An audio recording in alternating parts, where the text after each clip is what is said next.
NCP নেতৃবৃন্দ ব্যক্তিগতভাবে বারবার আমাদের সাথে এই বিষয়ে যোগাযোগ করে সমাবেশের স্থান পরিবর্তনের অনুরোধ জানান।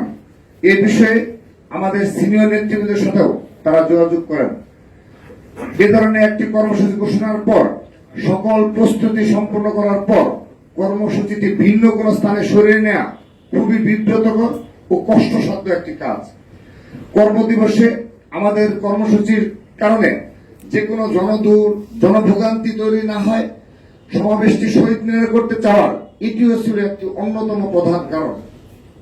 তাছাড়া আমরা যেহেতু কর্মসূচিটি প্রথমে ঘোষণা করি এবং যথাযথ কর্তৃপক্ষের অনুমতিও লাভ করি, তাই উক্ত স্থানে সমাবেশ করার আমরা একমাত্র বৈধ দাবিদার।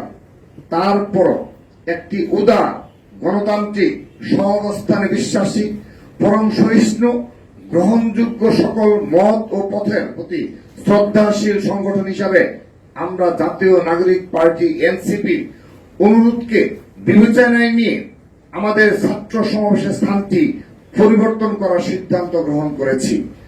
আমাদের 3 আগস্টের সমাবেশটি সেদিন শহীদ মিনারের পরিবর্তে শাহবাগে অনুষ্ঠিত হবে বলে বাংলাদেশ জাতীয়তাবাদী ছাত্রদল সিদ্ধান্ত গ্রহণ করেছে।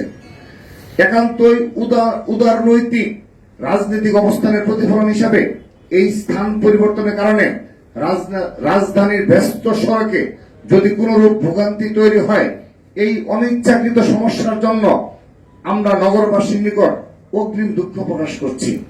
আশা করছি তারা এই তিনটি তাৎপর্য ও আমাদের স্থান পরিবর্তনের উদারতাকে অবশ্যই তাদের বিবেচনায় রাখবেন। আমরা চাইলে সমাবেশটি ঘোষিত স্থানেই করতে পারতাম।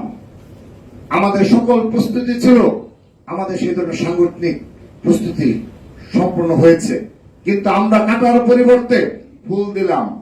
আমরা উস্কানির বিপরীতে শান্তি ও সহাবস্থানের বার্তা দিলাম। আমরা মনে করি আমরা অকারণ উত্তেজনা ছড়ানোর বদলে উদারতার অনন্য দৃষ্টান্ত স্থাপন করলাম। আমরা মনে করি এই ঘটনা বাংলাদেশের ছাত্র রাজনীতির ইতিহাসে শান্তি, সম্প্রীতি, উদারতা ও সৌহার্দ্যের অনন্য নজির হয়ে থাকবে।